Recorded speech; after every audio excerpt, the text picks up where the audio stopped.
Muito bem, pessoal.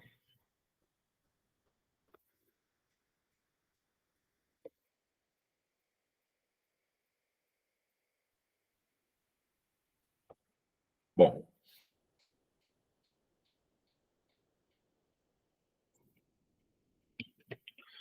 sejam bem-vindos a mais uma aula do MyFenta.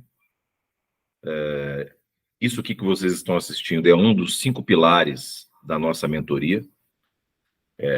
Os outros 4 pilares são o Clube da Revista, que é um artigo científico debatido semanalmente, sempre alinhado com o tema da aula. Anestesias filmadas em ambiente real, também sobre o mesmo assunto. Spotify, que é a nossa programação FentaCast, novamente abordando os mesmos aspectos dos temas semanais, né? Com uma pegada um pouco mais lúdica e prática. E a gente fecha tudo com casos clínicos. E o último pilar é a mentoria online. Eu, médico anestesiologista, TSA, 25 anos de experiência, à disposição do mentorando, do nosso mentorando, que adquire os nossos pacotes semestrais, de 7 da manhã até as 11 da noite, de domingo a domingo. Aqui não tem conversa fiada, aqui a gente atende mesmo. É uma mentoria de verdade, onde a gente tem muito respeito por todo aquele colega que investe em nosso produto. O tema de hoje é anestesia e o sistema endócrino. Começar a falar sobre esse assunto, né, em relação ao diabetes. O pâncreas, ele é uma glândula mista, responsável pela digestão, né, principalmente de proteínas, através do suco pancreático. É o lado exócrino dele, importantíssimo. E ele tem um componente endócrino que se destaca aí, principalmente na região da cauda do pâncreas, pela presença de células beta, que produzem cerca de 50 unidades de insulina por dia, tá?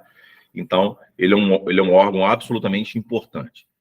E quando ele adoece, esse órgão, nós vamos ter o diabetes. O diabetes tipo 2, que é o mais comum deles, e o melhor compreendido, é uma doença que começa com hábitos de vida e também uma certa tendência genética, né? Onde a glicose ela tem uma dificuldade de entrar no interior da célula, porque a insulina ela não funciona bem nos órgãos e sistemas. É o que a gente chama de resistência periférica. Então, esse paciente com uma resistência periférica, ele começa a produzir cada vez mais insulina. Se a gente for dosar a insulina no plasma desses pacientes, ela estará aumentada. E se o paciente não mudar hábitos de vida, não começar a fazer atividade física, não diminuir as medidas, né, de circunferência abdominal, não mudar a sua alimentação, isso aliado ao uso de alguns medicamentos eventualmente, o que vai acontecer? A própria glicotoxicidade dessa glicose cronicamente elevada, associada à lipotoxicidade dos triglicérides, também que andam de mãos dadas aí, e a infiltração amiloide vai levando a uma lesão das próprias células beta, que chega no momento que começam a ficar escassas, produzindo pouquinha insulina, levando a quadros de hiperglicemia, que vão causar os mesmos problemas em órgãos e sistemas do paciente que tem diabetes tipo 1, que é aquele mais comum da criança. Só que no diabetes tipo 2, ele vai ter ainda algum resíduozinho na fase final da doença, na fase avançada da doença, suficiente para evitar a formação dos corpos cetônicos. Porque para você evitar a formação dos corpos cetônicos, basta níveis discretos de insulina no plasma. Então, geralmente, o paciente diabético tipo 2 não apresenta como uma das 3 emergências, né? Nós vamos dizer que nós temos 3 emergências no diabetes. O coma hiperosmolar, a cetoacidose diabética e a hipoglicemia. Geralmente, a cetoacidose diabética não ocorre no diabetes tipo 2, tá? Pode ocorrer, mas é muito raro, tá? Porque ele tem sempre um certo resquício dessa insulina. Já o diabético do tipo 1, ele sofre de uma situação em que a sua periferia vai estar normal, a insulina age normalmente na periferia, ou melhor dizendo, ela agiria, né, se ele tivesse insulina, porque o diabético tipo 1, Ao contrário do diabético tipo 2, a doença abre com uma ausência total da insulina. Tanto é que é muito comum o diabetes tipo 1 abrir já com uma certa acidose diabética, enquanto o tipo 2 convive anos com a doença. Para vocês terem uma ideia, o diabético tipo 2 só vai ter neuropatia autonômica com 10 anos de doença, em média. E o diabético tipo 1, ele é uma criança que, de repente, começa com hálito cetônico, começa a emagrecer, começa a urinar muito, dor abdominal, perde a consciência, taquicardia, vai ver, a glicose está lá em cima, está com uma acidose. Trata-se de uma doença autoimune ou idiopática, tá?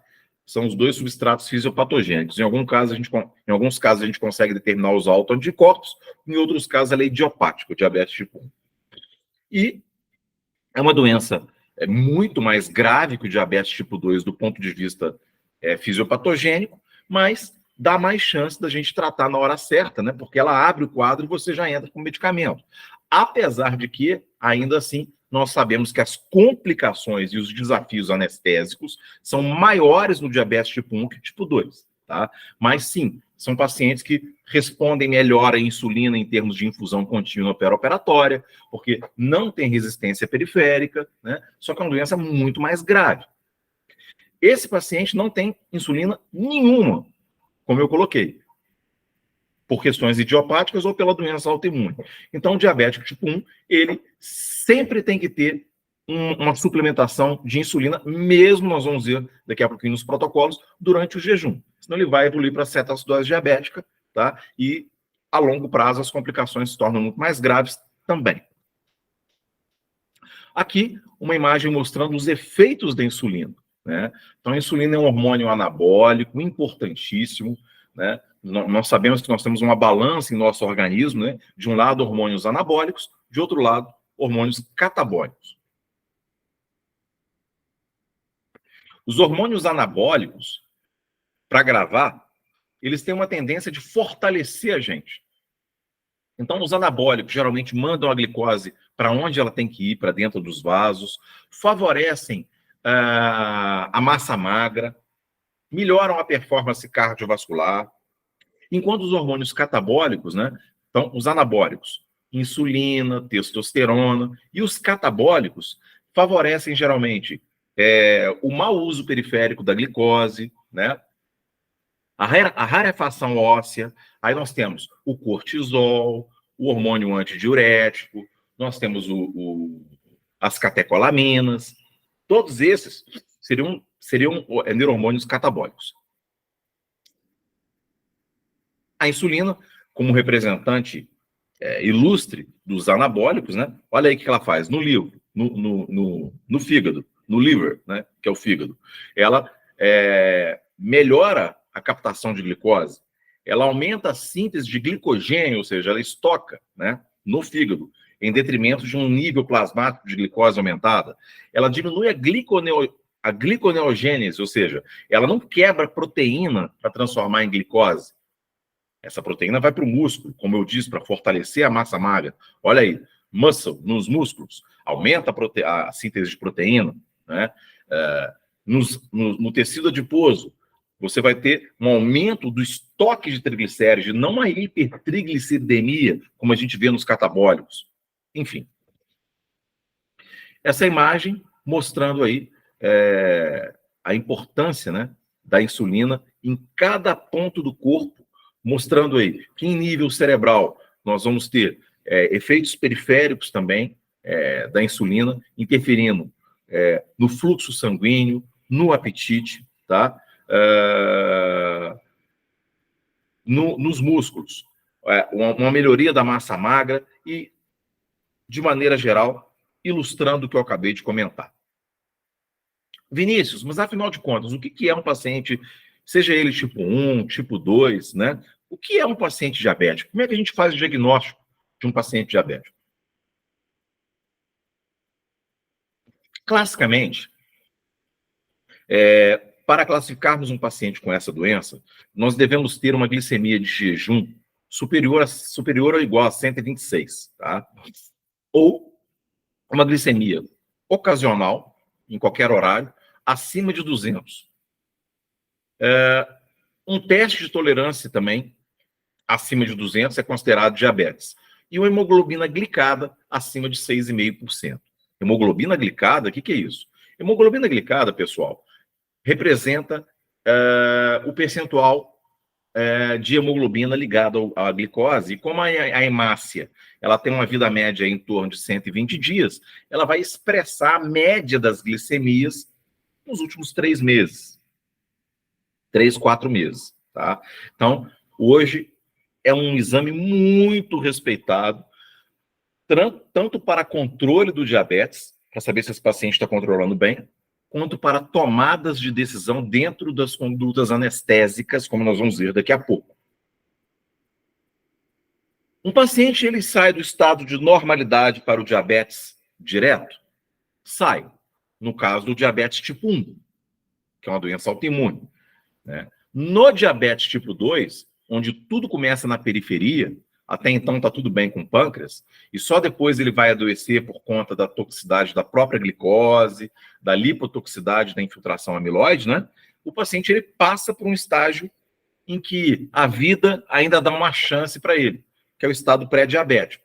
Essa turma aí, na maior parte das vezes, vai ser o pessoal que vai fazer uma bariátrica, que vai mudar o estilo de vida e vai emagrecer, e consegue escapar até dos medicamentos, muitas vezes. Só que essa turma aí, que geralmente é o pessoal do sobrepeso, é o pessoal sedentário, completamente assintomático, os trabalhos mostram que eles estão em riscos muito próximos dos pacientes diabéticos, tá? E mais, um paciente pré-diabético não medicado, ele tendendo ao diabetes, ele pode ter risco até maior do que um paciente já diabético tipo 2 medicado, tá? Então a gente tem que estar muito atento no pré-operatório em relação a essa população da coluna aí do meio, que é o paciente pré-diabético. E o que é um paciente pré-diabético?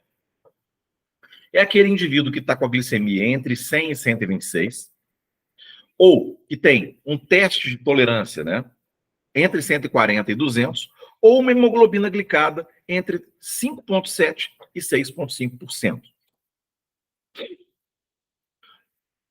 Como deve ser a nossa abordagem, então, diante de um paciente diabético que passa pela porta ali do nosso consultório de avaliação pré-anestésica ou que chega até a nossa sala de operação para um procedimento qualquer?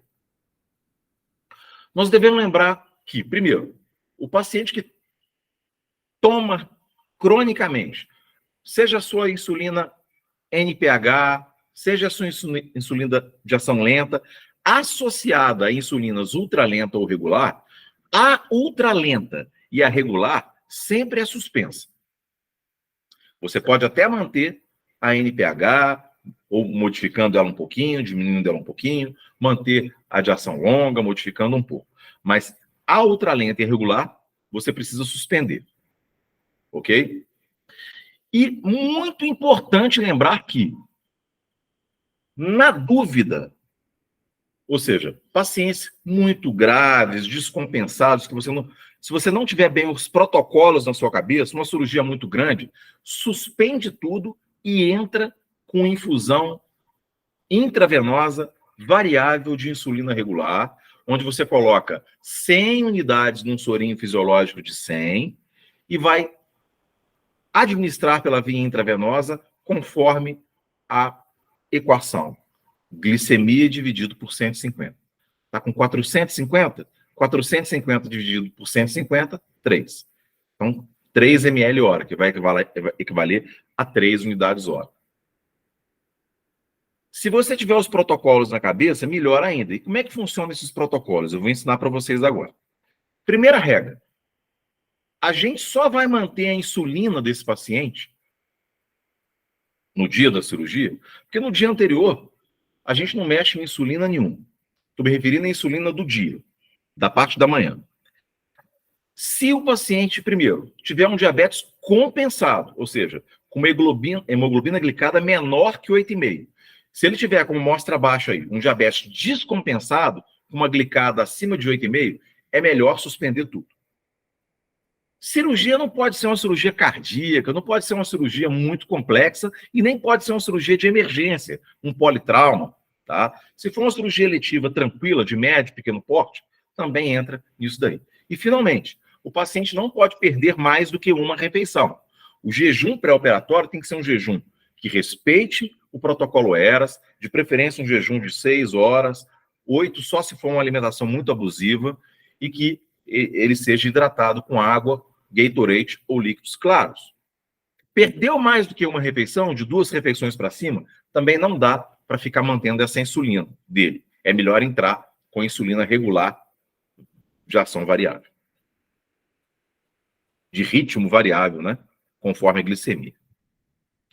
O mesmo vale para os hipoglicemiantes orais, tá? Os hipoglicemiantes orais, nós temos uma tendência, hoje em dia na literatura, a fazer diferente do que se fazia antigamente, que era suspender, porque se a gente for ver a farmacocinética das biguanidas, das sulfanilureias, muitos fármacos hipoglicemiantes orais, para que o efeito deles seja bem diminuído, ter-se-ia que suspendê-los 48 horas antes. No entanto, os trabalhos, ao longo das últimas décadas, mostram que a necessidade de se manter um alvo de glicemia perioperatória não tão radical para que se evite a hipoglicemia, tá? Em torno de 150, 180, que é o que a literatura recomenda, não exige que esses medicamentos sejam suspensos 3 dias antes, 2 dias antes. Dá, inclusive, dependendo do caso, se forem pacientes que se enquadrem nos critérios anteriores. Não for cirurgia grande demais, não for cirurgia de urgência, o paciente estiver compensado, ele não perdeu mais do que uma dieta, a gente não precisa também suspender esse hipoglicemiante, eventualmente, nem no dia da cirurgia, dependendo da classe dele, como nós vamos mostrar a seguir. Outro aspecto importante é que o risco de acidose com as biguanidas, né, há uma grande tendência a se comentar que a metformina poderia causar acidose metabólica. Isso é uma herança que a metformina tem, pessoal, da fenformina, tá? Que foi uma precursora dela, que veio antes e já foi abolida pelo FDA, que realmente causava uma incidência de acidose metabólica de proporções inaceitáveis para uso clínico perioperatório. O mesmo não acontece com a metformina, tá? Então, a tendência é encurtar cada vez mais essa suspensão com, repito, tendência até mesmo de se manter no dia, tá? Um outro aspecto que vai influenciar também é a função renal. Um paciente com função renal descompensada, a tendência é suspender, às vezes, no dia anterior, até 2 dias antes. E aquelas condições para entrar com a insulina variável que eu coloquei na imagem anterior, tá? E um comentário que eu fiz no início da aula, né? O diabetes tipo 2, por ter uma tendência de resistência insulínica muito grande, essa infusão de insulina norteada pela glicemia, né? Que eu dei como exemplo aí, 450 de glicemia, por exemplo. Você está fazendo uma anestesia para vesícula, o paciente é diabético, né? Você optou por suspender tudo, porque é uma cirurgia de urgência, ou ele perdeu 2 refeições, e entrar com insulina regular, com aquele sorinho de 100, 1 unidade por ml. Aí você dosa uma glicemia capilar, que a literatura, inclusive, recomenda que seja feita de meia hora nesses pacientes. Ela vem 450. 450, pela regra da equação, dividido por 150, dá 3. Ora, 3 ml hora. E você vê que não responde. A gente sabe da literatura que cada 1 unidade de insulina regular diminui a glicemia em cerca de 30, 40 pontos. E você vê que não resolve. Isso faz sentido, pessoal. Muitas vezes, no paciente diabético, a gente fica frustrado com o resultado dessa taxa de infusão.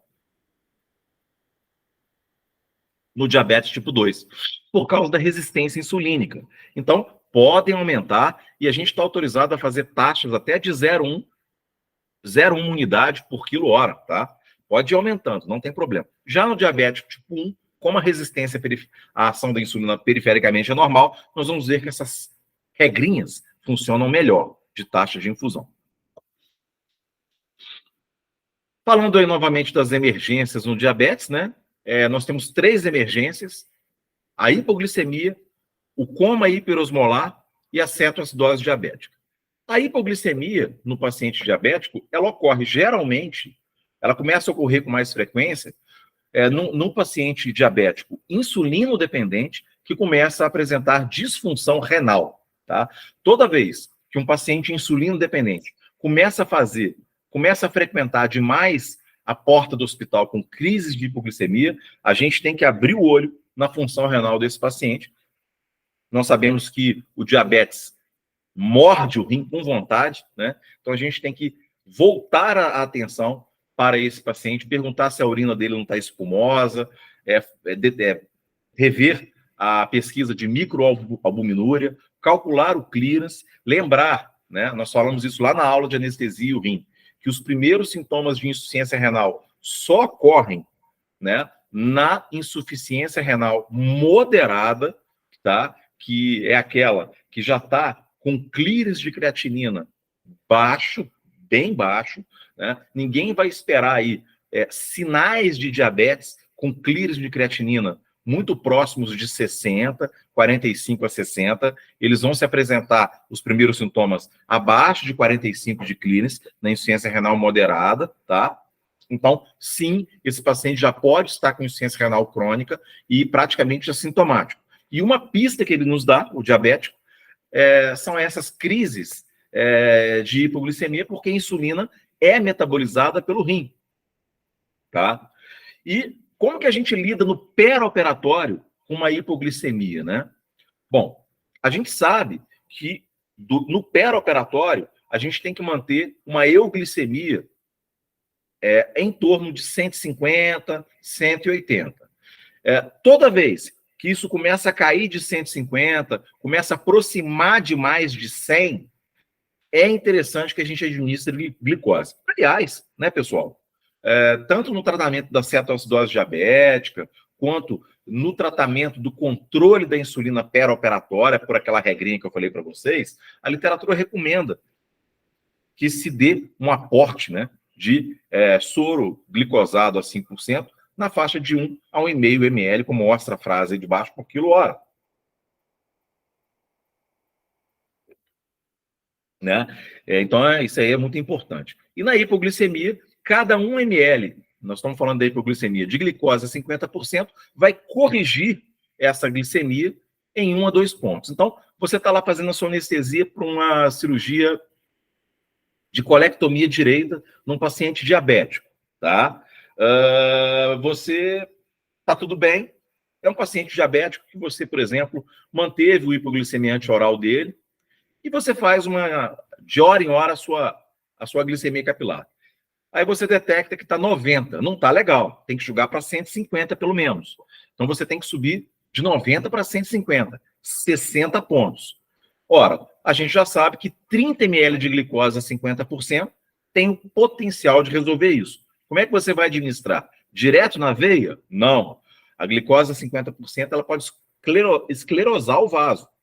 Inclusive médicos da medicina estética e também angiologistas usam glicose a 50%, entre outros medicamentos, para fazer esclerose de microvasos, tá, gente? Então, ela tem que ser julgada no soro. Bom, cetoacidose diabética. A cetoacidose diabética é uma complicação típica do diabetes tipo 1, é uma entidade clínica que ocorre na ausência total de insulina, onde, além da hiperglicemia, nós vamos ter formação de corpos cetônicos. Esses corpos cetônicos vão promover hálito cetônico e a descompensação metabólica vai produzir uma acidose metabólica com anion gap aumentado. Clinicamente, o paciente apresenta dores abdominais, náuseas, vômitos, história de emagrecimento, polidipsia, poliúria, confusão mental, taquicardia, instabilidade hemodinâmica. O laboratório vai apresentar, geralmente, uma situação de acidose metabólica, que se tiver abaixo de 7,1, devemos corrigir com bicarbonato, geralmente 1 mEq por quilo de peso. Hipopotassemia, que pode se agravar com a situação do uso de insulina, porque joga esse potássio para dentro, tá? Hiponatremia, que pode se apresentar como uma pseudo-hiponatremia, porque cada 100 pontos de aumento da glicose diminui em torno de 1,8 o sódio. Então, hidratação vigorosa com 1 a 2 litros de soro fisiológico a 0,9%, seguida de insulina, respeitando aquela regrinha que a gente usou, glicemia dividido por 150, ou taxa de infusão de 0,1 unidade por quilo-hora. Quando atingir 250 de glicemia, a gente entra na cetoacidose diabética, pessoal, também com a glicose a 5%, 1 ao 1,5 ml quilo-hora. Então, a gente só entra com a glicose na cetoacidose diabética quando atinge uns 250. O coma hiperosmolar é praticamente idêntico à cetoacidose diabética, tá? Geralmente pode atingir níveis de osmolaridade superiores, pasmem, a 350. E o tratamento é muito parecido, tá? Exceto pelo fato que nós não vamos ter, no caso aí do coma hiperosmolar, uma formação de corpos cetônicos. Em alguns casos do coma hiperosmolar, dependendo do nível de osmolaridade alterada, pode-se utilizar solução hipotônica, tá? Que é o soro fisiológico a 0,45. Nós não podemos e não devemos corrigir essa glicemia de maneira muito estabalhoada, tá, gente? Tem que ser uma correção paulatina. A literatura recomenda que a diminuição da glicose nessas entidades clínicas deva ser de 100 pontos por hora, ok? Aí, novamente, falando do controle intraoperatório, né, da glicose, qual que é a maior crítica, pessoal, que os trabalhos fazem ao controle demasiadamente liberal da glicemia? O que é controle liberal, gente? Nós sabemos da literatura que hoje o goal, o objetivo, né, é se manter uma glicemia entre 120 nessa faixa até 180. Muitos guidelines falam entre 150 e 180, tá? Há alguns protocolos liberais que permitem que ela passe um pouquinho de 200. Qual que é a maior crítica a essa conduta? Taxas maiores de infecção no pós-operatório, associadas a glicemias superiores à glicada de 7, tá? E também taxas maiores de desfecho desfavorável do sistema nervoso central. Muitos trials deixam claro que estudos com Doppler demonstram uma hiporresponsividade da vascularização cerebral ao gás carbônico. Em outras palavras, mesmo que você acumule CO2, ele não dilata, não vasodilata. Ou seja, uma hiporreatividade vascular cerebral que anda de mãos dadas com o desfecho negativo em termos de AVE, de derrame. Então, glicemia muito alta está mais associada a derrame. E qual que é a maior crítica ao controle demasiadamente rígido? Né? Que ao invés de manter o alvo entre 150 e 180, que é o correto, puxa ela muito próxima para o normal, 120, 100, às vezes até menos. É também uma piora do desfecho, uma piora da mortalidade, só que por conta da hipoglicemia. Então, o alvo tem que ser 150, próximo de 150. Abaixo aí, a taxa de infusão que eu já falei várias vezes, na infusão variável intravenosa para controle intraoperatório, que é ideal, repito, em pacientes com diabetes descompensada, cirurgia grande ou de emergência, e paciente que perdeu mais do que uma dieta no pré-operatório, glicemia dividido por 150. A literatura, pessoal, recomenda que em cada litro de reposição na abordagem do paciente diabético, quando do controle da glicemia, a gente acrescente 20 mEq de potássio. Por quê? A gente tem que lembrar que essa insulina que a gente está dando em infusão contínua, ela joga o potássio para dentro. Lembra? Já foi alvo aqui da nossa aula. Vou dar um exemplo aqui. Lá na cirurgia de transplante hepático, no momento daquela fase da reperfusão que pode dar hiperpotassemia, acidose, pela reperfusão hepática, uma das condutas para a gente evitar o aumento do potássio é justamente o quê? Insulina. Insulinoterapia. Lembra? Então, um dos efeitos colaterais da insulinoterapia é o quê? Hipopotassemia. Então, no controle do diabético, você está lá na sua cirurgia, por exemplo, para uma gastrectomia num diabético, tá? Insulina dependente. Você optou pela infusão venosa regular, suspendeu tudo, está infundindo. Cada litro de reposição no seu soro lá, na sua manutenção, vale a pena jogar 20 mg de potássio. Sempre manter a insulina no diabético tipo 1, mesmo em jejum, isso é importante, tá, gente? Seja optando pela manutenção da insulina pré-operatória de uso crônico, ou pela suspensão da mesma e infusão intravenosa, alguma insulina, o diabético tipo 1 tem que ter administrado para ele sempre, tá? E tá errado aí, né? A grafia tá Ringer, é Ringer.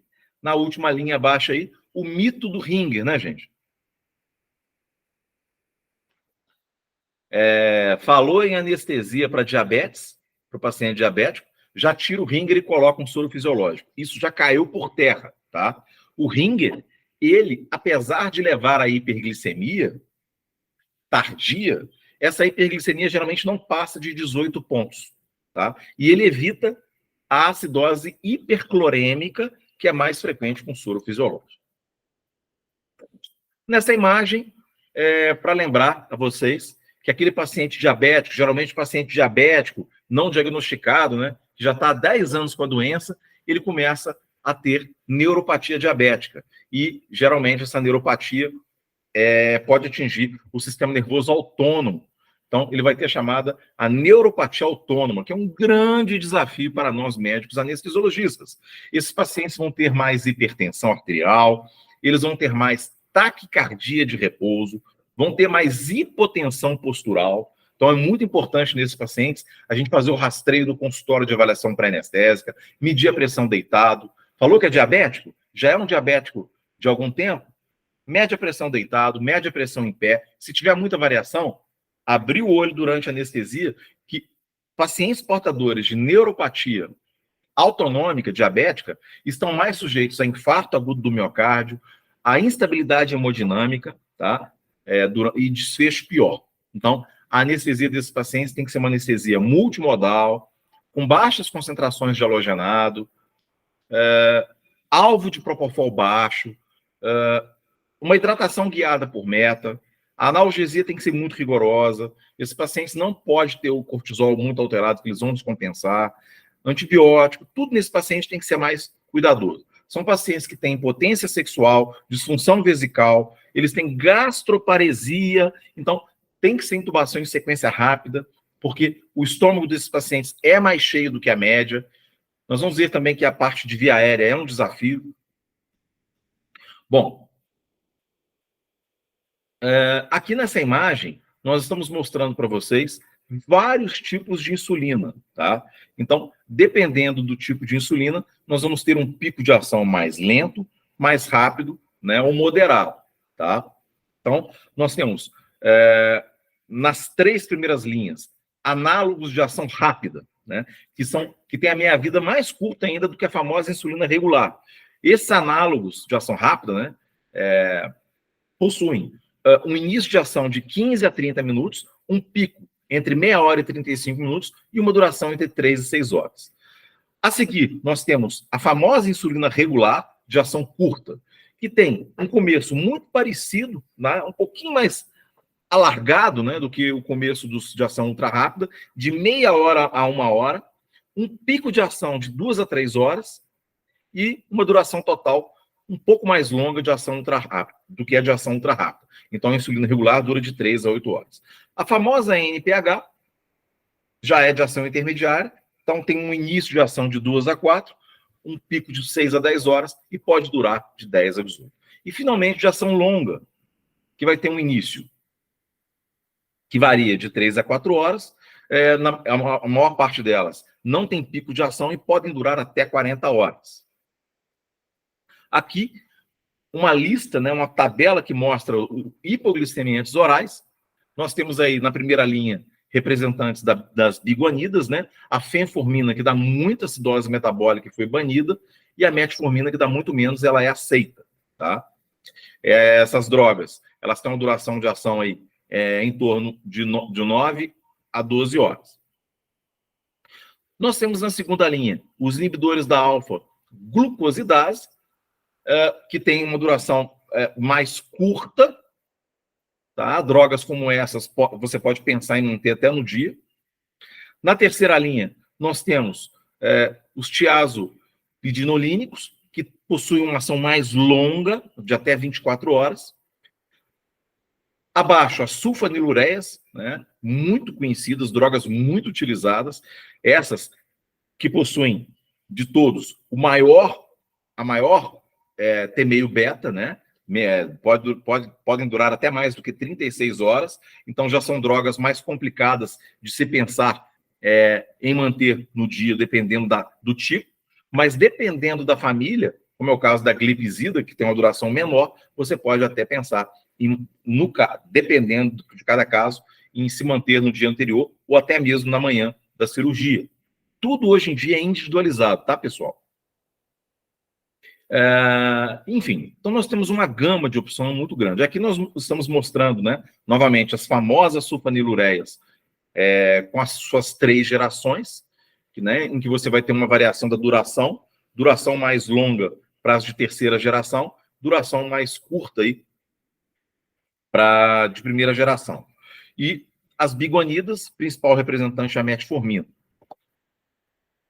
Bom, essa imagem, ela mostra aquela situação em que o paciente não perdeu mais do que uma refeição, não é cirurgia de urgência, não é uma cirurgia muito grande, e o diabetes está com uma hemoglobina glicada satisfatória, controlada, tá?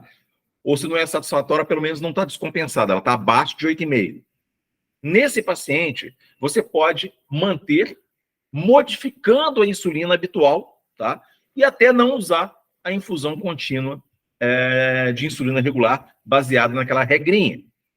Vinícius, como é que eu mudo a insulina? Gente, tem milhões de protocolos, tá? Tem protocolo que recomenda você partir pela metade a insulina no dia da cirurgia. Tem protocolo que recomenda diminuir 25%, 80%. Aí é um verdadeiro menu de opções, tá?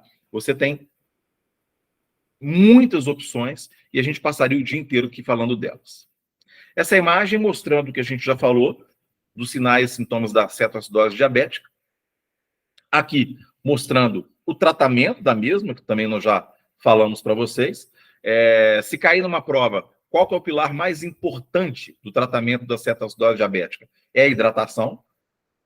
Aqui, mostrando o que nós já comentamos também, né? Da relação da hemoglobina glicada com a glicemia média, né? Observem vocês que o diagnóstico do diabetes, como falamos no início da aula, é uma hemoglobina glicada a partir de 6,5, né? Olha lá, justamente vai estar coincidindo com uma glicemia próxima de 126, né? Aqui, macetes, né? Regras para você fazer insulina direto na veia. Lembra que eu comentei com vocês que cada 1 ml de glicose 50% aumenta a glicemia em 1 a 2 pontos. E cada uma unidade de insulina regular feita direto na veia diminui em torno de 30 a 40 pontos. Tá aí. Bom, uma outra glândula muito importante, gente, do nosso organismo é a tireoide, né? Como é que funciona a produção dos hormônios tiroidianos? Bom, tudo começa no iodo da alimentação, né? Se esse iodo falta e o paciente ele é hipotiroideu na fase neonatal, ele vai evoluir com déficit mental e vai evoluir com déficit do crescimento, é o famoso cretinismo. No trato gastrointestinal, esse iodo é transformado em iodeto e é transportado ativamente para a glândula tireoide. Lá, ele é combinado a um aminoácido muito importante chamado tirosina e vai formar o T3 e o T4. O T4, apesar de predominante, ele é menos potente do que o T3 e tem uma ligação proteica, ou seja, tem uma fração livre menor que o T3. Então, ele é menos efetivo. O T3, ele é mais escasso, mas é mais potente e tem uma fração livre maior que o T4. O T3, ele é formado a partir da conversão periférica de T4 em T3. Tá, gente? Ele depende dessa conversão periférica. Nós temos 4 sistemas de controle para que o paciente se mantenha sempre eutiroideu. são eles: a dieta, tem que ter iodo, o TRH, produzido pelo hipotálamo, o TSH, produzido pela hipófise, e a autorregulação, a percepção do organismo em relação a esses hormônios. Demonstrado nessa imagem aí, né? Toda vez que a gente tem muito T3 e T4, tem uma tendência em se diminuir o TRH e o TSH. Toda vez que você tem a situação inversa, que você tem uma diminuição, como acontece na tiroidite de Hashimoto, né? Nos estados de hipotiroidismo, onde você tem uma doença da glândula por uma doença autoimune e um decréscimo desses hormônios, nós vamos dosar o TSH, e até critério para a doença vai estar aumentado. Hipertiroidismo. O hipertiroidismo é um estado de hiperfunção da glândula tireoide, seja por doenças como nódulos tóxicos produtores de T3, T4, doenças autoimunes como a doença de Basel-Graves, em que o paciente vai ter a tireoide difusamente aumentada, exoftalmia, ou como consequência de algumas situações clínicas, pessoal, como é o caso do coriocarcinoma, tá? Onde gonadotrofina coriônica, produzida em grande quantidade, tem um efeito TSH símile, então o paciente ele pode se comportar como um hipertiroideu, e também quando do uso inadequado, exagerado, dos hormônios de reposição T3 e T4. Os sintomas do hipertiroidismo serão sintomas ligados à atividade desses hormônios, que é uma atividade basicamente que aumenta a taxa metabólica. Então, esses pacientes vão emagrecer, vão ficar mais ansiosos, eles vão ter os reflexos aumentados, uma intolerância muito grande ao calor, frequência cardíaca aumentada, e pode cursar com FA. Tá? FA é a arritmia cardíaca que tem a cara do hipertiroidismo. Tá? Como é que a gente vai medicar esse paciente? Controlando tudo isso. De que maneira? Beta-bloqueador e medicamentos antitiroideus.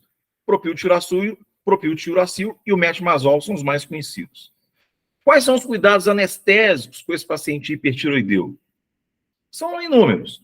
Se você pegar, por exemplo, uma anestesia, você vai fazer uma anestesia num paciente com Basel-Graves, ele vai fazer uma cirurgia aí para, por exemplo, uma mastectomia. Tem que tomar cuidado com a proteção ocular. Vai fazer uma cirurgia de artrodese de coluna num paciente com exoftalmia. Muito cuidado com a chance dele lesar a córnea, é enorme. Então tem que proteger esse olho de maneira muito cuidadosa. E mais do que isso, né, gente? O olho do paciente com doença do sistema endócrino é um olho, assim, que a gente tem que tomar cuidado enorme. A gente sabe que essas doenças autoimunes andam de mãos dadas, inclusive com diabetes tipo 1, que é uma doença autoimune. Então, a fundoscopia, o fundo de olho, na avaliação pré-anestésica nesses pacientes, é muito importante, porque ele pode ser diabético também, já ter um fundo de olho alterado, uma retinopatia diabética, e aí, isso somado a situações como essa, né, anestesia com paciente em posição prona, cirurgia cardiovascular, com extracorpórea, que dá muita estabilidade hemodinâmica, esse paciente pode acordar cego, tá? Então tem que tomar muito cuidado, não só com a lesão de córnea no paciente hipertiroideu devido à exoftalmia, bem como em pacientes que não têm doença da tireoide nenhuma, mas que são diabéticos, lembrando que essas doenças são, no caso do diabetes tipo 1, associadas. São doenças autoimunes muitas vezes, né? A importância de não suspender as drogas, tá? Tanto o propiltiuracil quanto o metimazol, eles têm a meia-vida mais curta, então é importante que a gente mantenha as drogas para evitar hiperfunção tiroidiana perioperatória. Os beta-bloqueadores, o ideal também é que não se suspenda, apesar de que alguns deles têm a meia-vida tão longa que se você suspender no dia não vai fazer muita diferença, mas o correto é não suspender, tá? E o efeito mais temido do paciente hipertiroideu é a tempestade tiroidiana. Vinícius, quem faz tempestade tiroidiana? É o paciente, respondendo a você, a sua pergunta, então, que é uma curiosidade de vocês, que é submetido a uma tiroidectomia subtotal para tratamento de nódulos tóxicos. Tá? Ninguém vai esperar uma tempestade tiroidiana no pós-operatório de uma tiroidectomia total. A tempestade tiroidiana, geralmente, ela ocorre no pós-operatório, ela é mais frequente no pós-operatório, ao contrário do que muita gente imagina, do que no intraoperatório. Pode acontecer também no intraoperatório, mas é mais prevalente no pós, tá, pessoal? E ela ocorre, tipicamente, naquele paciente hipertiroideu, por conta de um nódulo tóxico, né, hiperprodutor de T3 e T4, você retira parte da tireoide e aí ele faz a tempestade tiroidiana no pós-operatório. É uma emergência endocrinológica, tá, que vai cursar com hipotensão arterial, rebaixamento do nível de consciência, arritmias, entre outras situações. E o tratamento é esmolol, dose de ataque de meio a 1 miligrama e manutenção de 50 a 300 microgramas por quilo-minuto. Muito importante nesses pacientes hipertiroideus que a gente evite, pessoal, qualquer situação que deflagre, que excite demais o sistema nervoso autônomo simpático. Então, anestesia multimodal, evitando drogas que estimulam catecolaminas como a cetamina, evitar liberação de histamina. Então, use o rocurônio ao invés de um atracúrio. Se for usar algum benzilisoquinolínico, use o cisatracúrio, que não libera histamina. A gente sabe que tudo que vasodilata e cai a pressão excita o simpático, ele responde, tá? E o simpático anda de mãos dadas com a crise tiroidiana. Muito cuidado com bloqueador neuromuscular também nesses pacientes, porque doença autoimune, como eu falei, anda tudo junto. Então, há uma associação grande entre basal Graves e miastenia graves, tá? Então, os pacientes miastênicos, eles produzem anticorpo antirreceptor nicotínico, são muito mais sensíveis aos bloqueadores neuromusculares, às escolarizantes. Então, nesses pacientes com essas miscelâneas endocrinológicas, é muito elegante rocurônio revertendo com Sugamadex. Porque se ele tiver uma miastenia não diagnosticada, não vai dar problema, porque o Sugamadex vai limpar tudo ali, vai englobar totalmente as moléculas de rocurônio. E por mais estranho que pareça, o hipertiroidismo não interfere na CAM. Aqui, uma imagem de uma paciente com basal Graves, a tireoide, como vocês podem observar, difusamente aumentada, e a exoftalmia. A gente tem que fazer uma diferença, pessoal. No hipertiroidismo, o paciente hipertiroideu descompensado, ele tem um aumento da rima ocular, aquele olho arregalado. A exoftalmia, por aumento do coxim gorduroso retroorbitário, ela é um marcador da doença de basal Graves, não do hipertiroidismo, tá? Inclusive, nem sempre o paciente com exoftalmia, especificamente na doença de basal Graves, vai estar mal controlado. É possível que haja uma dissociação da gravidade da exoftalmia com a questão da tireoide. Já o aumento da rima ocular, né, aquele olho arregalado e não protuso, tem a ver com o controle dos hormônios tiroidianos. Aqui, para a gente rever, mais uma vez, novamente, né, falando das drogas antitiroidianas, o carro-chefe é o metilmazol e o propiltiracil, mas nós temos outras drogas que podem ser utilizadas também na abordagem de um paciente hipertiroideu. Nós temos o iodo radioativo, né? Nós temos drogas que também inibem a formação do hormônio, como o iodeto, entre outros fármacos. Imagem ilustrando os sinais e sintomas da tempestade tiroidiana, né? Onde nós temos hipotensão, falência cardiovascular, diminuição do nível de consciência e até febre, além de delírio e agitação. Novamente aqui os critérios para a tempestade tiroidiana, cujo tratamento vai ser o esmolol, né? Delírio, alterações psicogênicas, febre em torno de 38 graus, taquicardia de 130 ou mais, edema pulmonar, choque cardiogênico, náusea, vômito, pode haver um aumento da bilirrubina, e aí marcadores, né? O T3 e o T4 aumentados, entre outros critérios. Novamente aqui, falando da tempestade tiroidiana, né? Com toda a sua apresentação clínica, e abaixo o tratamento, que vai ter como carro-chefe os beta-bloqueadores, e nós podemos usar também outros agentes, né? Como é o caso do iodeto, glicocorticoides também e medicamentos que possam quelar a bile. Pessoal, muito importante, nas anestesias para ressecção da tireoide, seja tireoidectomia subtotal ou total, que o cirurgião evite de lesar o nervo laringeu recorrente. O nervo laringeu recorrente, ele é importantíssimo, pois ele controla a mobilidade das cordas vocais. É um nervo muito delicado e que,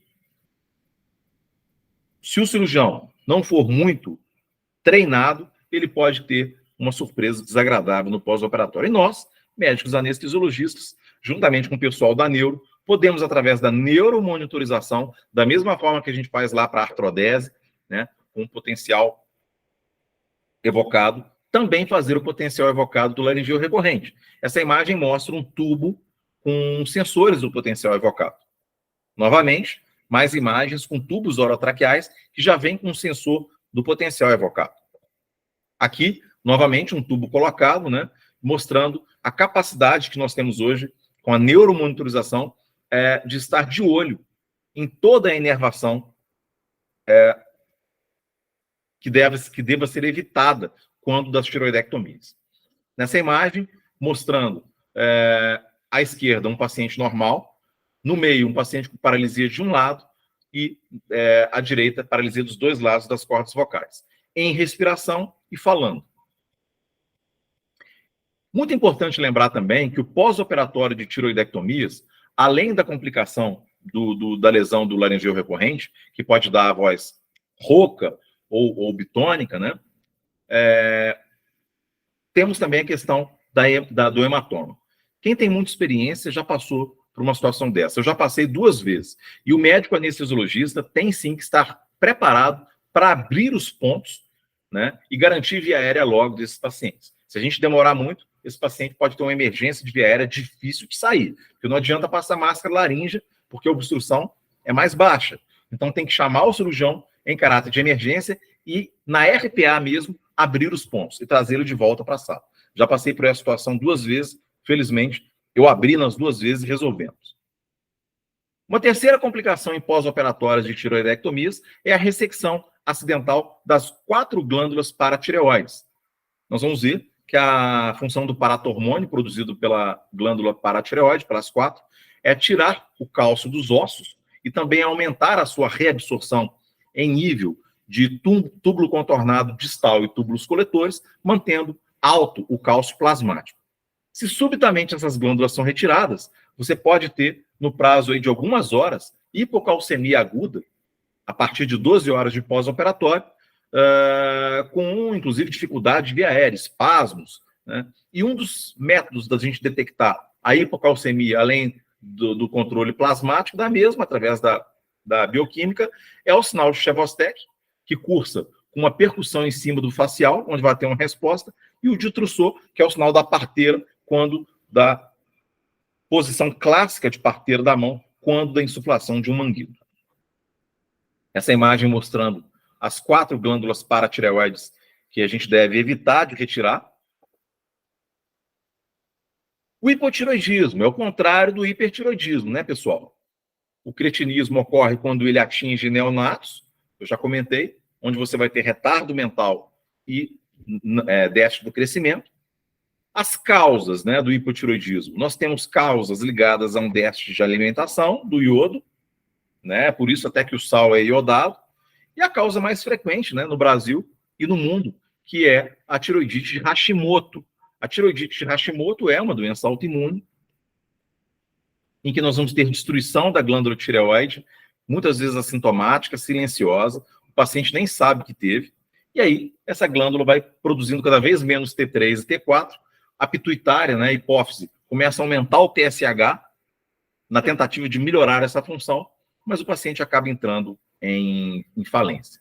Outros medicamentos também podem interferir na função tiroidiana, levando a um estado hipotiroideu transitório ou definitivo, como alguns antiarrítmicos, como é o caso da amiodarona e o iodo radioativo. Os sintomas de um paciente hipotiroideu são geralmente o contrário do paciente hipertiroideu, né? Ele vai ter hiporreflexia, ele vai ter obesidade hipertensão, dislipidemia, intolerância ao frio, ao contrário da intolerância ao calor, depressão, infertilidade. E o tratamento é um tratamento que vai tentar visar a reposição desses hormônios. E em casos extremos, né, que é o coma mixedematoso, aí nós estamos autorizados até a fazer esses hormônios tiroidianos pela via intravenosa. O coma mixedematoso é uma emergência endocrinológica caracterizada por hiponatremia, por secreção inapropriada do hormônio antidiurético, hipotermia, hipoventilação e coma. Os cuidados anestésicos com esses pacientes hipotiroideus por conta da macroglossia, né, que eles têm geralmente, e uma via aérea não raramente difícil. Aliás, quando a gente fala em via aérea, né, gente, o paciente diabético, que nós acabamos de falar agora há pouco, ele representa um modelo, né, de dificuldade endocrinológica de via aérea. Porque o diabético, que não raro também é hipotiroideu, ele vai ter uma glicolização, né, das articulações. Então, ele vai ter uma disfunção temporomandibular, vai ter uma disfunção atlanto-occipital, e ainda tem o risco de broncoaspiração, né? Voltando a falar lá do paciente diabético. A gente sempre tem que estar linkando que essas doenças endocrinológicas andam de mãos dadas. A gente tem que evitar a hipotensão nesses pacientes, a cetamina é uma boa opção, tá? E tomar muito cuidado com opioides, porque da mesma forma que eles são muito sensíveis na hora da indução, baixas doses de propofol já podem chocar esse paciente na indução, eles têm uma sensibilidade também aos opiáceos. Então, muito interessante fazer uma multimodal nesses pacientes com baixa dose de opioide. Aqui, um algoritmo mostrando, né, que quando você tem TSH alto com baixo T3 e T4, é doença primária da hipófise. Quando você tem um T4 ainda normal, com TSH já aumentando, que ele está percebendo que alguma coisa não está indo bem, é o famoso hipotiroidismo subclínico. E quando você tem um T4 baixo com TSH normal, isso aí pode ser um hipotiroidismo central, tá? Ou doença não tiroidiana ou efeito de medicação. E o normal é tudo normal. TSH normal é T4 normal. Aqui nós temos alguns parâmetros farmacocinéticos, né, desses hormônios T3 e T4, onde, como eu disse lá atrás, o T3 ele tem menos ligação proteica do que o T4 e possui 4 vezes a potência do T4. Eles duram aí de 6 a 7 dias o T4 e o T3 menos de 2 dias. É por isso, pessoal, que muitas vezes quando a gente suspende o Puran T4, não faz diferença. O correto é não suspender, mas quando suspende não faz diferença nenhuma. Meia vida do Puran T4. 6 a 7 dias. Né?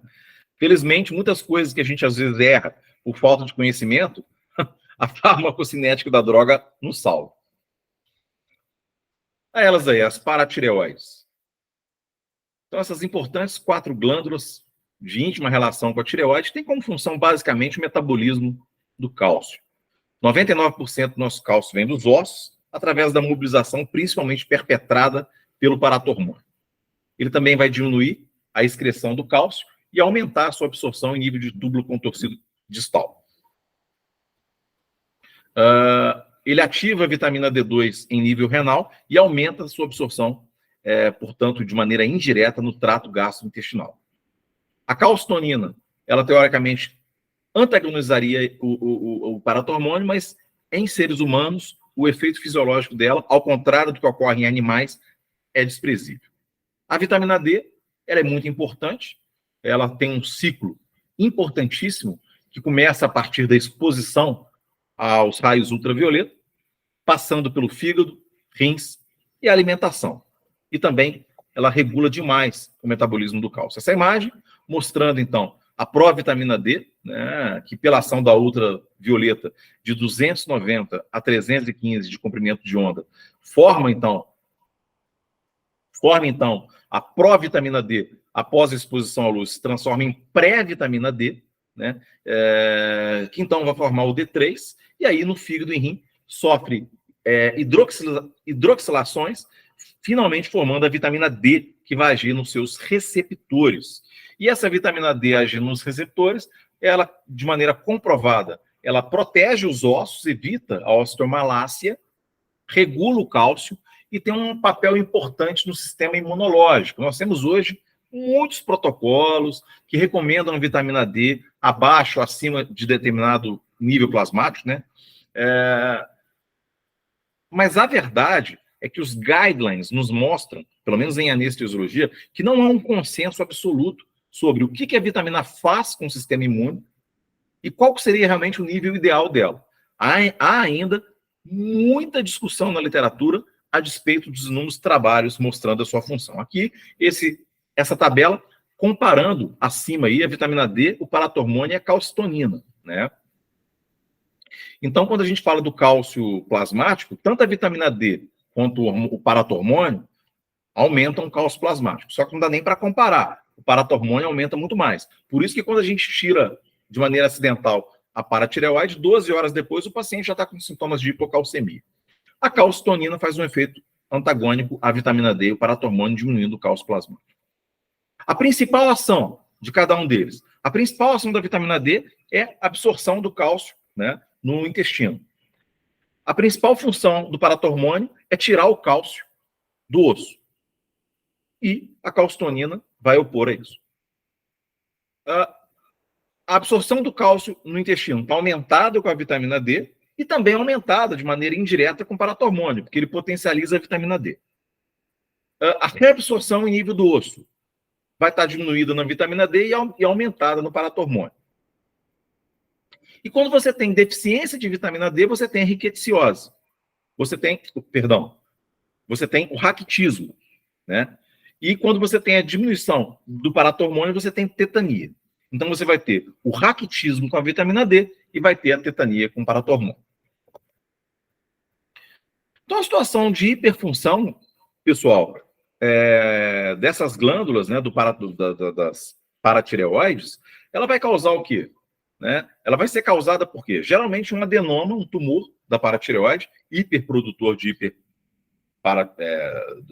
hiperprodutor de paratormônio, ou ela vai ser secundária a uma insuficiência renal crônica. A gente sabe que o paciente com insuficiência renal crônica tem uma série de alterações de íons. Entre eles, nós vamos ter uma hipocalcemia, e em resposta a essa hipocalcemia, nós temos um hiperparatiroidismo secundário. Ou em situações dentro de um contexto de síndrome paraneoplásica, né, onde tumores podem produzir PTH-like, produzindo uma verdadeira situação de hiperparatiroidismo também em pacientes com câncer. Essa hipercalcemia, então, de uma maneira geral nos pacientes, ela vai ter a malignidade como uma maior causa. Doenças como mieloma múltiplo, linfoma, também pode levar a hipercalcemia por destruição óssea. E os nossos cuidados, né, nesses pacientes com hiperparatiroidismo, né, primeiro, o mesmo cuidado que a gente tem que tomar lá com o paciente com síndrome de Cushing, nós vamos ver que tem uma tendência à rarefação óssea por conta dos corticoides, temos que tomar também aqui no paciente com hiperparatiroidismo, tá? Então, eles fazem fratura com facilidade. E essa hipercalcemia que esses pacientes possuem, qualquer aumento do CO2, qualquer acidose respiratória dentro de uma tática, né, de proteção ventilatória, onde a gente faz aquela hipercarbia permissiva e tudo, né? Lembra que a gente já estudou isso quando a gente falou de ventilação mecânica? A gente pode manter EtCO2 de 40, 45, 50, desde que o pH não caia a 7,25, lembra? Não é uma boa ideia aqui no hiperparatiroidismo, porque qualquer aumento do CO2 pode aumentar muito esse cálcio e transformar essa hipercalcemia numa urgência hipercalcêmica, que é quando o cálcio começa a passar muito de 14, tá? E aí, para combater isso, corticoides, diálise, bifosfonados, furosemida e hidratação podem combater essa urgência hipercalcêmica. Então, a hipercalcemia, ela vai produzir sinais e sintomas digestivos, como perda de apetite, náuseas, constipação, fadiga, depressão no sistema nervoso central, fraqueza muscular no sistema urinário, cálculos, né, aumento da sede, e tendem a antagonizar os bloqueadores neuromusculares, tá, pessoal? Pacientes com cálcio muito alto a gente geralmente tem que usar mais bloqueador neuromuscular. E a imagem aqui não ficou muito boa. Do lado esquerdo está tampado, mas nós podemos ver um encurtamento, né, do QT, tá? Tá pequenininho o QT do lado esquerdo, seria a hipercalcemia. E à direita seria a hipocalcemia, que é um alargamento de QT. Que é o que nós vamos falar agora, da hipocalcemia presente no hipoparatiroidismo, que agora é o contrário, né? A gente não tem mais a paratireoide, geralmente é por conta de uma retirada acidental da mesma após uma tiroidectomia, tá? Então, a maior causa de hipoparatiroidismo é iatrogenia, é iatrogênico, tá? Então, nós vamos ter uma hipocalcemia aguda, que vai apresentar aqueles sinais de Chevostek, de Trousseau, e que tem como pico aí de 12 a 24 horas após uma cirurgia de tireoide. A gente tem que ficar de olho. O tratamento é reposição de cálcio e os cuidados anestésicos, agora é o contrário. No paciente que a gente vai fazer uma anestesia, ele está com cálcio baixo, seja lá qual for a causa, não é interessante ficar fazendo muita alcalose, porque a alcalose diminui ainda mais o cálcio. Também tomar muito cuidado nesses pacientes hipocalcêmicos com transfusão sanguínea, pessoal, porque o citrato que é o cálcio. E também com albumina. Então, se o paciente está hipocalcêmico demais, você vai fazer, e ele é cirrótico, você vai fazer uma albumina, cuidado, a albumina cai demais o cálcio. E as manifestações do hipoparatiroidismo, da mesma forma que no hiperpara, são basicamente associadas ao cálcio, só que aqui está baixo e lá está alto. Então, neuromusculares, né, cãibras, tetania, pele seca, queda de cabelo, parkinsonismo, disartria, pseudopapiledema, catarata.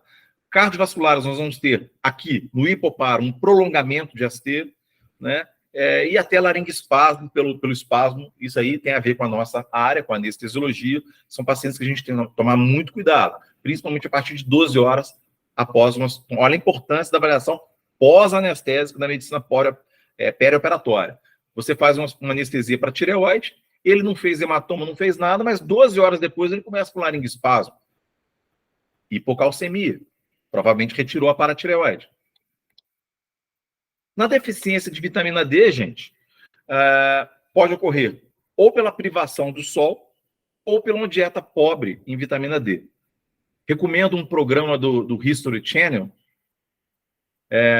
No History Channel passou recentemente várias formas do mundo acabar.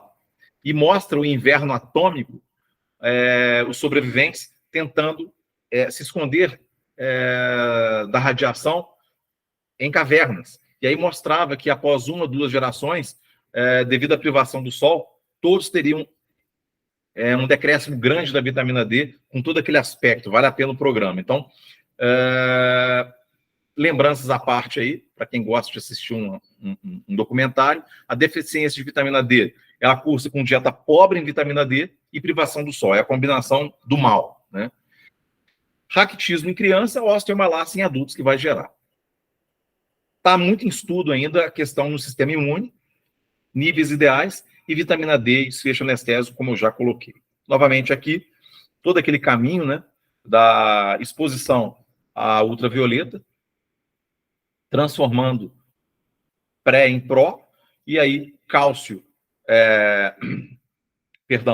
rim e fígado, promovendo hidroxilações, formando o produto final, que é a vitamina D, que vai agir nos seus receptores. Estamos nos aproximando da reta final da nossa aula e vamos falar dela, da adrenal. A adrenal é uma glândula fantástica, né, gente? Da mesma forma que o pâncreas, né? O pâncreas ele tem uma parte exócrina e endócrina. Aqui é tudo endócrino. Só que são 2 órgãos colados um no outro. É isso mesmo. São órgãos diferentes. O córtex e a medula do suprarrenal são órgãos diferentes. Eles só estão colados um no outro, tá? Mas eles são totalmente diferentes, inclusive em termos de origem embriológica, tá? O córtex, ele tem como função, basicamente, produzir os andrógenos, tanto que toda vez que está hiperativado, nós vamos ter sinais e sintomas de masculinização, produzir mineralocorticoides, que vai segurar água e sódio, e produzir glicocorticoides, que são absolutamente fundamentais para a vida. Os glicocorticoides, eles permitem a ação das catecolaminas nos brônquios, promovendo broncodilatação, nos vasos, mantendo a pressão arterial. E a medula produzindo as catecolaminas, né? 80% da adrenalina do nosso corpo, ela sofre a metilação dela, o grupo metil, na medula da suprarrenal. Produz também a medula da suprarrenal dopamina e noradrenalina. Bom, esse importante mineralocorticoide, né, o mais importante deles, a aldosterona, vai ter um papel fundamental aí no controle, né, de água e sal. Eles agem nos túbulos coletores e túbulo contorcido distal, retendo água e sal. O seu aumento, portanto, ele vai produzir alcalose metabólica, porque enquanto ele retém sódio, ele joga fora potássio. Então, a causa da alcalose metabólica, toda vez que a aldosterona está aumentada, como a gente observa, por exemplo, na síndrome de Kohn, na doença de Kohn, que é um tumor unilateral da suprarrenal, do córtex, que produz muita aldosterona, é por conta do potássio que é jogado fora. E retenção hídrica, né? Então, pacientes jovens, hipertensos, a gente tem que suspeitar também da doença de Kohn, né? Que é a maior causa de hiperaldosteronismo primário. E quais são os estímulos para o organismo liberar aldosterona, esse importante mineralocorticoide? Hiperativação do sistema renina, angiotensina, aldosterona, tá? Particularmente a angiotensina 3, que é a que vai mais liberar aldosterona. A alcalose, a acidose metabólica, tem um erro de grafia ali, né? Está escrito metabólica, é metabólica. Essa acidose metabólica, obviamente, vai fazer com que o organismo tente antagonizá-la. Aí a aldosterona vai jogar potássio para fora para combater essa acidose. A própria hiperpotassemia, com as inúmeras causas, e também um tumor da hipófise produtor de ACTH. Então, pessoal, particularmente ali naquela parte de ativação do sistema renina, angiotensina, aldosterona, qualquer situação clínica que curse com a ativação do sistema renina, angiotensina, aldosterona, pode levar a um hiperaldosteronismo secundário. É isso mesmo. Então, ó, a cirrose, insuficiência cardíaca congestiva, tá? E drogas como a espironolactona, que bloqueiam os receptores de aldosterona, geralmente aumentam a sobrevida nesses pacientes. Como está colocado abaixo aí. O cortisol. O cortisol, então, é o ilustre representante dos glicocorticoides.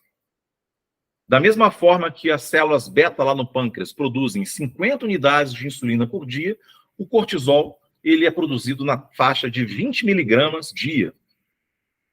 Ele tem, apesar de ser um glicocorticoide, uma certa capacidade de reter água e sal. Portanto, ele tem um efeito mineralocorticoide também, discreto. O maior estímulo à liberação de cortisol é a liberação de ACTH, que anda de mãos dadas com estresse. A vida moderna e também o estresse anestésico cirúrgico, que pode ser mitigado, diminuído com anestesia multimodal, com medicação pré-anestésica adequada e o controle da temperatura, da dor e do estresse durante todo o período perioperatório. O cortisol é fundamental à vida porque ele diminui a utilização periférica de glicose, ele estimula a gliconeogênese e potencializa a resposta das catecolaminas na musculatura lisa dos vasos e brônquios. Só que ele não pode estar exagerado, que aí começa com hiperglicemia, né, hipertrigliceridemia, doenças cardiovasculares. As catecolaminas, produzidas, portanto, pela medula da suprarrenal, né? Eu falei já, 80% da adrenalina é produzida ali e 20% das outras. A principal regulação para a produção de catecolaminas é quem? São as fibras pré-ganglionares colinérgicas. E qual que é o estímulo para a produção de catecolaminas na medula da suprarrenal? Tudo que estimula o simpático. Hipotensão, vasodilatação, dor, medo, frio, hipóxia ou hipercarbia e sangramento. E também a hipoglicemia e o exercício. Isso vai ser muito importante no feocromocitoma. Doenças da glândula adrenal. Vamos começar falando sobre a medula dela. Feocromocitoma. Pessoal, o feocromocitoma que está aí é uma doença que é um tumor da medula da suprarrenal, que é um tumor, então, portanto, dessas células cromafins, que vai representar uma em cada 1.000 hipertensões vai ter como causa o feocromocitoma. Ele é um tumor produtor basicamente de adrenalina, noradrenalina e dopamina, em que o paciente vai apresentar hipertensão arterial, geralmente grau 3, de difícil controle, acompanhado de palidez, cefaleia, sensação de bradicardia pulsátil, porque o efeito alfa é tão grande do feocromocitoma que às vezes predomina a bradicardia, igual acontece com a fenilefrina. Ele pode abrir o quadro com dissecção aórtica, ruptura de aneurisma cerebral. Não raro, ele produz implantes na bexiga. Então, na hora que o paciente vai urinar, ele faz um paroxismo adrenérgico. Então, ele pode fazer crises hipertensivas ao urinar. Sudorese, ansiedade, tremor. O diagnóstico é através da detecção do ácido vanilmandélico em urina de 24 horas ou metanefrinas plasmáticas, tá?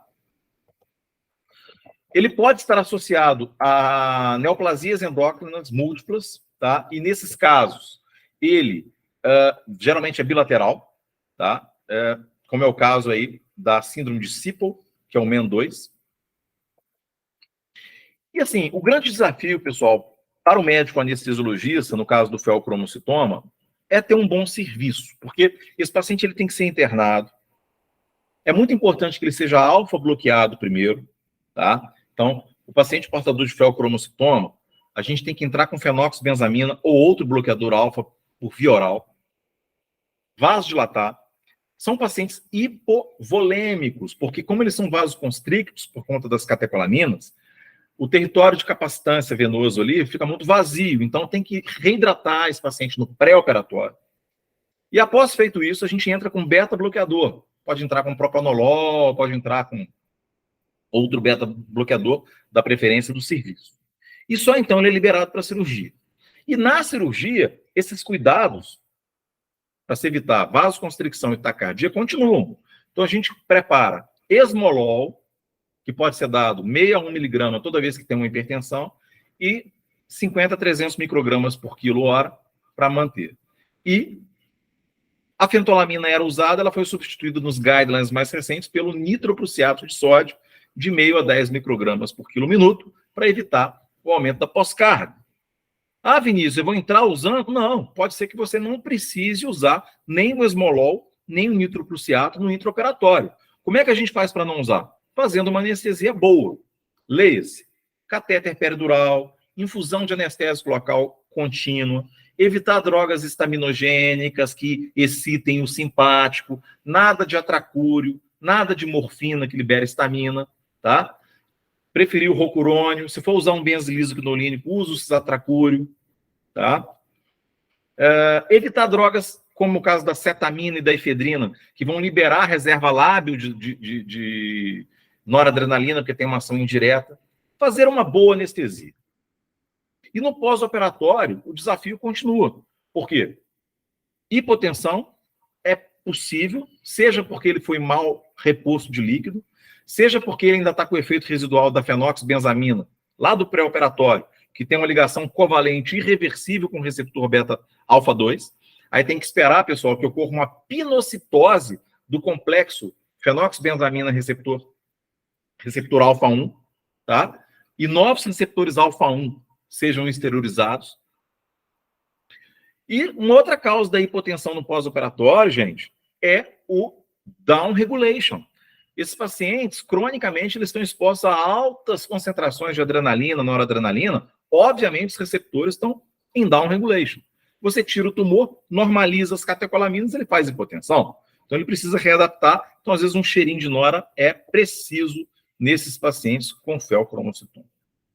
Uma outra doença muito comum da adrenal é a doença de Kohn, tá? A doença de Kohn,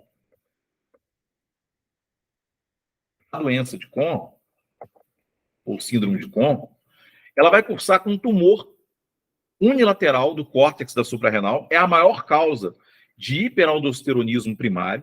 Então, a gente tem que suspeitar da doença de Kohn em pacientes com hipertensão rebelde, abaixo de 50 anos, associado a eventos de masculinização, potássio baixo, porque a aldosterona joga potássio para fora, tá? Então, é uma doença que é tratada cirurgicamente e nós devemos tomar cuidado com esses pacientes no intraoperatório, evitando nos mesmos drogas que diminuam ainda mais esse potássio. Bom, e nós temos o hiperaldosteronismo secundário, que é quando essa aldosterona, né, ela está aumentada por conta de outros eventos. Como eu falei, cirrose, insuficiência cardíaca congestiva e os cuidados anestésicos são os mesmos. Na síndrome de Cushing, aqui está, devemos tomar cuidado com o posicionamento desse paciente. São pacientes que têm grande chance de fratura. E cuidado também com a via aérea. Essa giba ela pode dificultar o posicionamento. Então, reparem vocês que doenças endocrinológicas, o diabetes, a questão da tireoide, agora a síndrome de Cushing, representam um risco suplementar para nós médicos anestesiologistas. Tá? E é muito importante, nesses pacientes portadores de doenças que envolvam os glicocorticoides, quando ocorre o contrário também, que é o caso do paciente com doença de Addison, que ao contrário do paciente com síndrome de Cushing, que tem como maior causa um tumor na hipófise, lá na síndrome de Cushing, que vai produzir mais glicocorticoides, aqui na doença de Addison é uma doença autoimune que vai destruir as glândulas, o córtex da suprarrenal. Então aqui nós temos o contrário, nós temos pouco glicocorticoide e junto pouco mineralocorticoide. Nós vamos ver que não tem, em endocrinologia, praticamente não existe doença em que você tem uma diminuição da aldosterona sem que os glicocorticoides estejam diminuídos também.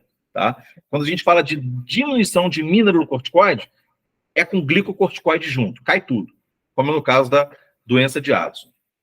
E podemos ter também o que a gente chama de crise addisoniana. A crise addisoniana é quando você mexe com esse eixo hipotálamo-talâmico. Tá? Então, a literatura é bastante clara ao dizer o seguinte: pacientes que entraram, prestem bem atenção nisso, que é muito importante. Pacientes que entraram em contato com corticoide nos últimos 12 meses e a dose desse corticoide seja próximo ao equivalente de 5 miligramas de prednisona, como mostra a segunda linha, seja pela via tópica, venosa ou oral, precisam ter corticoide reposto no intraoperatório. É isso mesmo. Eu vou repetir. Pacientes que nos últimos 12 meses tomaram uma dose equivalente a 5 miligramas de prednisona, que é considerada a dose inibitora desse eixo, seja pela via oral, tópica. Olha a importância da avaliação pré-anestésica em consultório. Ou venosa, está indicado repor. E como é que a gente repõe corticoide para evitar uma crise addisoniana, para evitar uma falência aguda? Porque você tem a doença de Addison, que é uma doença autoimune, e você pode ter uma crise addisoniana que nada tem a ver com a doença de Addison. Ela imita a doença de Addison no aspecto funcional da adrenal. Você tem uma falência adrenal aguda, com hipotensão, que não responde a nada, alta mortalidade, né? Você vai ter hiperpotassemia, porque a aldosterona também cai, né? Vai ter hiponatremia, enfim, é um desastre. Acontece muito em pacientes de UTI, porque essa crise addisoniana ocorre justamente quando esse eixo é mais exigido. Então, pacientes expostos a cirurgias grandes, pacientes politraumatizados, internados em UTI há muitos dias, em que você tem uma exigência de produção de cortisol muito grande, aí que a crise addisoniana vem, tá? E pacientes expostos a corticoides nos últimos 12 meses, como eu expliquei, são um grupo de risco ainda maior. Como que a gente repõe corticoide? Tem duas formas de repor. A forma clássica, em que você faz nesses pacientes de risco 100 miligramas de hidrocortisona de 8 em 8 horas. Vinícius, quer dizer então que paciente que se enquadra nesses critérios de disposição de 5 miligramas de prednisona nos últimos 12 meses, eu tenho que fazer hidrocortisona 100 miligramas de 8 em 8? Por exemplo, se eu for anestesiar esse paciente para uma vesícula, tem. Ah, Vinícius, mas ele é diabético. Não tem problema. Aí você usa o protocolo para diabético. Como é que é o protocolo para diabético? 25 miligramas de hidrocortisona apenas na indução e 100 miligramas de hidrocortisona em bomba de infusão em 12 a 24 horas, para evitar hiperglicemia. Bem. Bom, seguindo aqui, nós temos, então, a doença de Addison, que eu já falei para vocês. E o que acontece? De maneira desesperada, o hipotálamo e a hipófise começam a produzir ACTH, né? E esse ACTH, ele vai levar a uma ativação. Na realidade, o hipotálamo, ao tentar produzir mais estímulo para a glândula hipófise, produz também um estímulo para os melanócitos. E aí esse paciente começa a ficar com manchas escuras pelo corpo. Muito bacana, muito bonita a endocrinologia. Novamente aqui, o paciente com síndrome de Cushing, com obesidade central, estrias purpúricas. Aqui, novamente, a síndrome de Cohn. E finalizando a nossa aula falando da obesidade e síndrome carcinoide a seguir para fechar. Gente, a obesidade é uma situação inflamatória, muito grave, que causa um grande aumento dos custos em todo o mundo. Os norte-americanos gastam, assim, um percentual importante com gastos em saúde, só com obesidade e suas complicações. E que tem como critérios diagnósticos o índice de massa corpórea, né? Então, pacientes que têm índice de massa corpórea a partir de 30 já são considerados obesos. Pacientes que possuem aí um índice de massa corpórea entre 24,9 e 30 já são considerados sobrepeso, tá? E a obesidade está ligada a uma inúmera variedade de doenças, principalmente cardiovasculares, tá? Ela cursa com uma taxa metabólica mais alta, então esses pacientes eles vão ter um CO2 mais alto, vão ter uma taxa metabólica mais elevada, vão ter uma relação da ventilação-perfusão alterada, então fazem mais hipoxemia, fazem mais atelectasia. A espirometria cursa com diminuição da capacidade residual funcional. O obeso mórbido, que é o que tem o índice de massa corpórea acima de 40, ele vai, inclusive, entrar no critério dos nossos guidelines, nós já vimos isso aqui, de manejo de via aérea, muitas vezes para intubação acordada, se tiver uma via aérea difícil. Por quê? Ele não tolera a apneia, a capacidade residual funcional dele é tão pequena que ele não tolera a apneia. Então, o obeso mórbido, se tiver uma via aérea muito difícil, é critério até para intubação acordada. Essas hipoxemias intraalveolares pela obesidade podem gerar uma vasoconstricção da artéria pulmonar e falência de bomba direita. Eles têm a apneia do sono, que também estão associados a uma maior incidência de hipertensão pulmonar e desfecho negativo em anestesia. Eles possuem, os obesos, uma variação do volume de distribuição, pessoal, muito importante, principalmente no que se refere a drogas hidrossolúveis, como os bloqueadores neuromusculares, que deve ter a sua administração em miligrama por quilo no peso ideal, não no peso real. Já as drogas lipossolúveis, você pode calculá-las no peso do paciente normal, porque realmente aí, no caso, o obeso ele vai ter um volume de distribuição maior, né? Então, você pode usar um fentanil de acordo com o peso. Já um rocurônio tem que ser peso ideal, porque ele é hidrofílico, tá? A peridural nesses pacientes também é problemática. A chance de injeção intravascular é maior e a chance de hipotensão com peridural é maior por conta da obesidade diminuir a complacência do espaço peridural. Os opioides são um perigo em pacientes obesos, estão associados a pior desfecho, mais broncoaspiração, mais apneia e morte por depressão respiratória. Se existe um modelo endocrinológico de anestesia multimodal, em outras palavras, se existe um paciente endocrinológico que a gente tem que escolher, esse anestesia tem que ser multimodal. Nesse paciente, a multimodal, com baixas doses de opioide, faz diferença. É o obeso, tá? Por esse risco de via aérea, de obstrução e tudo mais. E a via aérea em si tem a questão aí do stop bang, né, e tudo mais que dificulta a nossa vida. A circunferência abdominal, ela é critério de risco de mortalidade, tá? Então, pacientes do sexo masculino com 102 ou mais em nível da cicatriz umbilical e mulheres acima de 88 terão mais diabetes tipo 2 infartam mais, têm mais doença coronariana e têm mais doença plurimetabólica. A doença plurimetabólica, ela consiste em demência, gordura no fígado, cirrose. Hoje, a maior causa de cirrose, pessoal, é o NASH, né, que é a esteatohepatite não alcoólica, superou a hepatite C e o alcoolismo, ovários policísticos, hipertensão, resistência insulínica, colesterol alto.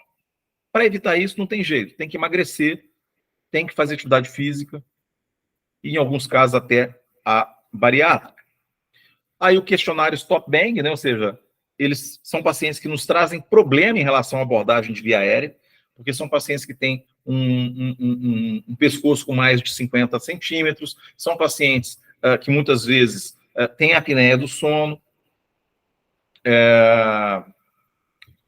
hipertensos, ou seja, os obesos pontuam muito no Stop Bang, e isso é um problema no manejo das vias aéreas. Finalizando agora de verdade a nossa aula, síndrome carcinoide. Gente, a síndrome carcinoide é uma situação clínica endocrinológica que cursa, basicamente, com uma série de sinais e sintomas, frutos da calicreína, tá? Da histamina e também da serotonina. Essas substâncias, elas vão produzir uma constelação de sinais e sintomas. Tudo começa com um tumor do tipo carcinoide, que produz essas substâncias. A maior parte dos tumores carcinoides que produzem essas substâncias não irão produzir a síndrome carcinoide, porque o fígado vai dar conta de metabolizar a histamina, a serotonina, e não vai se observar níveis plasmáticos suficientemente grandes para produzir essa constelação de sinais e sintomas que são os sinais da síndrome carcinoide, que é rubor, broncoespasmo, valvulopatia direita, diarreia. Dificilmente isso vai ser visto. Na maior parte das vezes, o paciente, você pode até descobrir um tumor carcinoide e ele nunca teve, nem nunca teria uma síndrome carcinoide. Quando que essa síndrome carcinoide ela vai aparecer? Ela vai aparecer toda vez que esse tumor ou for um tumor localizado no ovário ou no pulmão, ou quando ele for um tumor de ilho terminal com metástase hepática. Nesses casos, nós vamos observar níveis grandes de calicreína, histamina e serotonina. A serotonina, ela vai produzir, então, essa situação na válvula tricúspide, que é um processo proliferativo da válvula tricúspide, inflamatório, e eventualmente pulmonar. Se a síndrome carcinoide for muito grave, gente, o pulmão ele não consegue metabolizar a serotonina, e a serotonina começa a atingir também, através das veias pulmonares, o átrio esquerdo, levando a lesões das válvulas esquerdas também, e uma situação que a gente chama de cardiomiopatia carcinoide. Ela é muito rara e é mais comum em síndromes carcinoides muito graves, onde você tem muitas metástases, ou em pacientes que têm algum problema da função pulmonar. Então, pacientes pneumectomizados, pacientes com doenças pulmonares, onde o pulmão não consegue brecar essa serotonina, você pode ter acometimento das válvulas esquerdas também. No intraoperatório, pessoal, a síndrome carcinoide ela vai se manifestar geralmente com sinais e sintomas que mimetizam um choque anafilático. O paciente ele vai ter rubor e ele vai ter broncoespasmo. E uma instabilidade hemodinâmica, que geralmente nos dá uma pista que não é choque anafilático, porque ela cursa muito com bradicardia também. O tratamento é um análogo da somatostatina, que é o octreotide, que possui uma meia-vida mais longa e é mais potente do que a somatostatina. Ele pode ser feito em doses aí em torno de 100, 200 ou mais microgramas em bolos, tá? Novamente aí uma imagem mostrando os sinais e sintomas da síndrome carcinoide.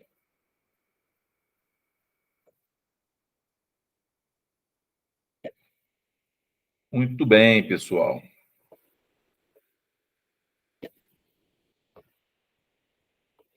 Isso aqui.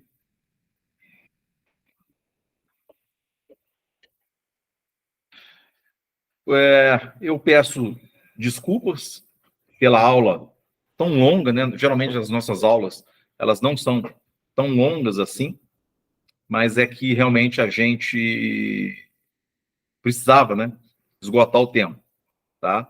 Então, foi um prazer estar com vocês aqui e até a próxima.